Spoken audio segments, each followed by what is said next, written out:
Hi, I'm Paula Storm. Thanks for joining me today on my YouTube channel. Today we're going to be working on part one of a 4-part series based around this beautiful quilt called A Beautiful Life. It's completely designed by my very good friend Tammie Green from Studio T Green, and not only did she design the quilt pattern, she also designed the fabric collection as well. This fabric collection is called Forget Me Not and it's absolutely stunning. So let's get into part one. Today we're going to work on the background of the quilt, so all of the pieces behind the applique, so the inside portion of this quilt. Now I just wanted to mention you do need to purchase the pattern for this quilt. I'm just going to give you a little helpful step-by-step guide in putting together this quilt. So you will need to buy the pattern to get all of the measurements for the quilt.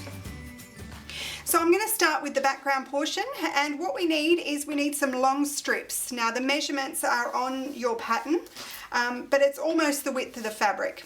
Now this is the very bottom of the quilt, so this one we're only cutting one diagonal edge. Now as you can see, this strip won't all fit just fits on camera.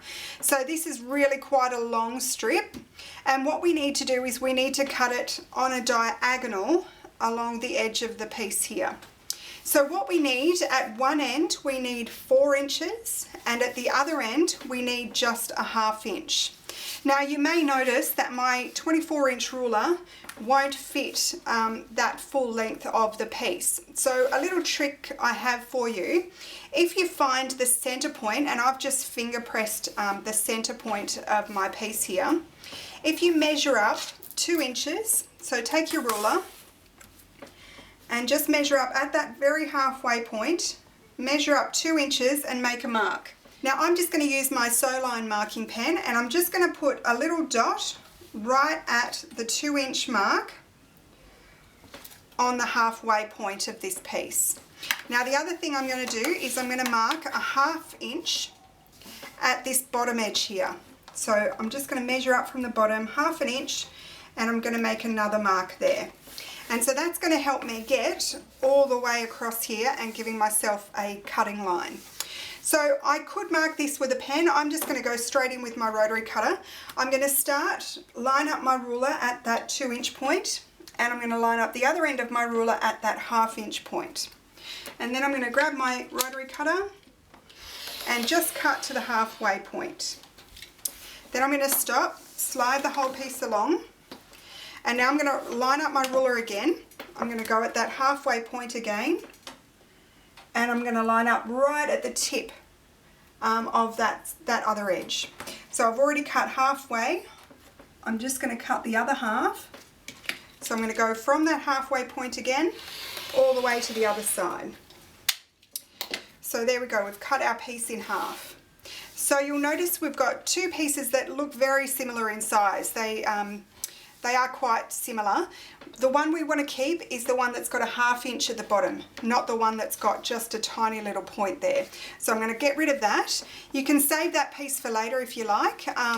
There should be plenty of fabric in the kit, but if you need to, you may be able to use this for your applique later on. So hang on to that.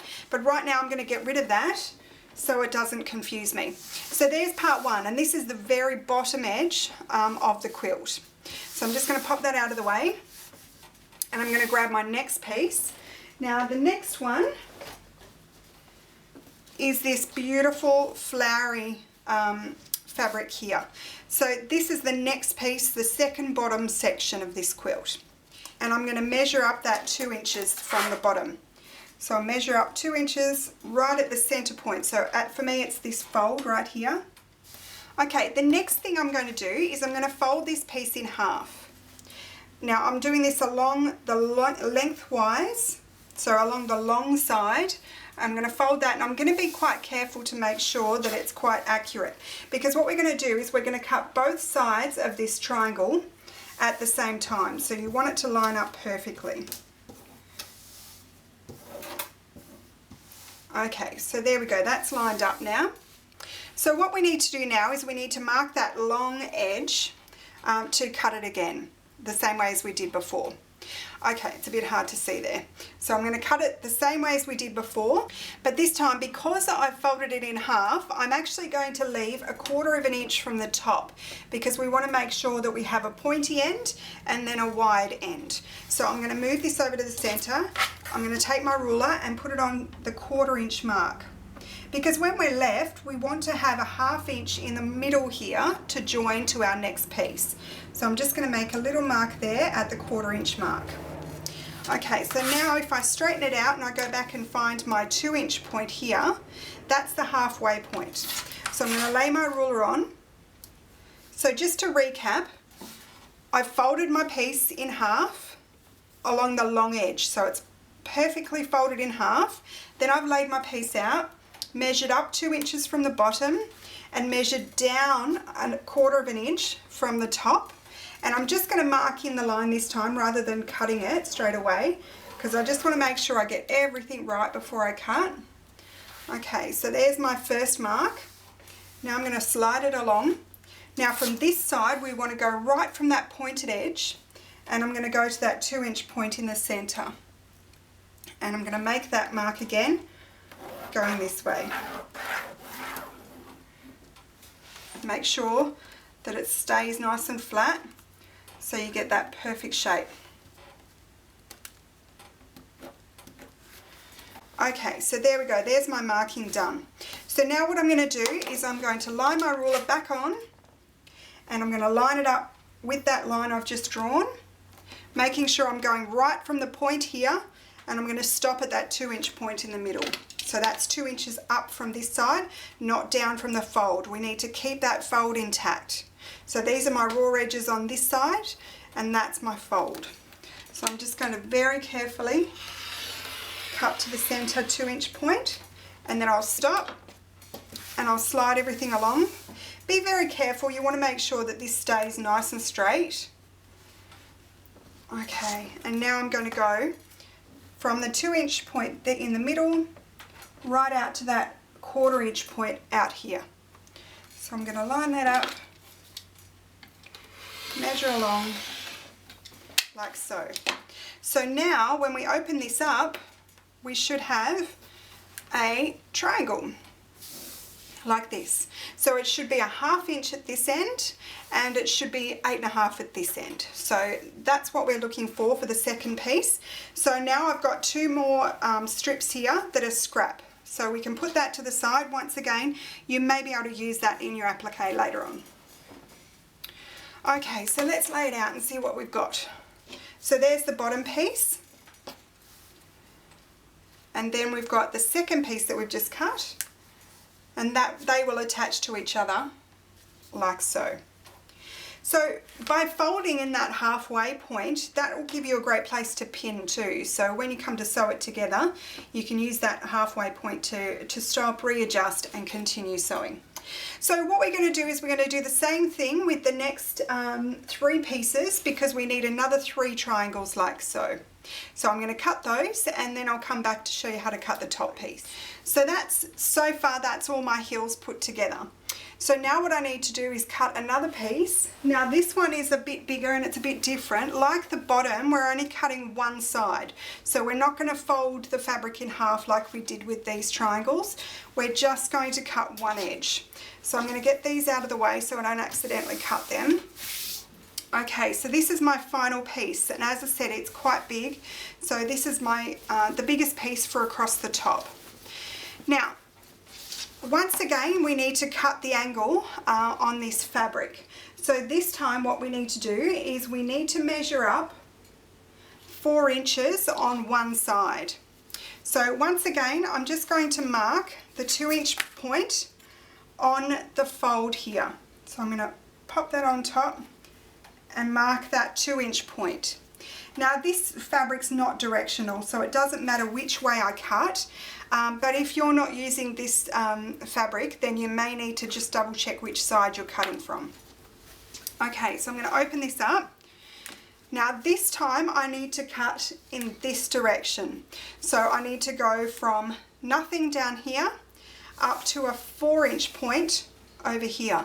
So I've marked my 2 inch point, which is halfway, and then I'm going to mark a 4-inch point at the other end up here. Now I'll just mention too, this fabric on the pattern, it is a little bit oversized height-wise. So if you need to, you can trim it back once you've put all of the background together. Now the reason Tammie's done that is in case when you join them, your seams aren't quite perfect, then you can just trim the background to be the right size. So don't be concerned later on if they don't join up properly. You will just need to trim the top of this piece, which is the sky. Okay, so I'm going to once again line up my angles, going from the point down here across to my 2-inch mark, making sure I line it up perfectly. I'm going to stop at that 2-inch point, slide everything along, pop the ruler back down over to the 4-inch point and make sure it's lined up perfectly with that 2-inch point where I've just cut. And then I'm going to pop my ruler back down and cut all the way through. Now you may find that you aren't quite perfect. I'm not sure if you can see there's a little bit of fluff there from where I've cut through that center mark. I wouldn't worry too much. As long as it's fairly close, it'll be fine. Okay, so I'm going to get rid of this piece. And now that's all of our background pieces cut. So what we need to do is we need to start adding all of these pieces together. So we're going to start with the blue, and then we have this gorgeous, this is actually my favourite fabric from the whole collection, this beautiful yellow with the pink flowers, and we're going to join those two pieces together along here. Now what I like to do at this point is I like to use a fair amount of pins. Now because this piece is on the bias, we want to make sure that everything's lined up perfectly before we start sewing. So what I'm going to do is I'm going to make sure I've got them going in the right direction, so I know that that's the side. If you've got it this way with the large end at the other side, it won't line up at the end. So you need to make sure that the widest part of this one is joined to the shortest side. So we want it to be joined like that. And just check your pattern page. There's a picture on the front of the pattern. So if you're just not quite sure which way it's supposed to go, just check the pattern for a picture. So what I'm going to do is I've got my fold marks here, which are the center part of the fabric. What I'm going to do is I'm going to flip that one over and I'm going to line up those two halfway points and make sure that they're perfectly lined up. Now you'll notice that you can see the fold here, it's going off on one direction, and then we've got the center that's going through the background fabric here. So they're not going to be straight, that's because we've cut this piece on an angle. So what I'm going to do now, try and keep everything as flat as you can. Make sure you've got a nice big table so you can line this up and get it pinned. Okay, so I'm going to line that up, making sure all my edges are nicely aligned, and then I'm going to pop some more pins in. So I'm going to pop a pin right at the edge and add 2 or 3 more in this middle portion. Okay, I'm just going to finish pinning this together. And then what we need to do is we need to stitch it together with a nice scant 1/4 inch seam. Now if you haven't sewn with a 1/4 inch seam, scant 1/4 inch seam before, I highly recommend it. It makes all of your pieces just fit together that much better. Okay, so I've pinned all my background together, so we're ready to take this to the machine. All we need to do is sew that scant 1/4 inch seam, and then I'll be back to show you the next portion.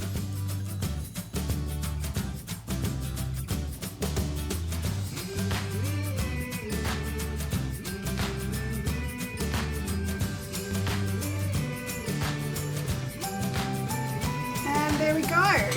So that's the finished piece. So this is the first part we need to make. We need to make that center, and then we can move on to the applique. So that's it for part 1. We've got our background together of the Beautiful Life Quilt. We'll be back again with part 2, which includes tracing out our applique and making our applique shapes. So I hope you come back and join me for part 2.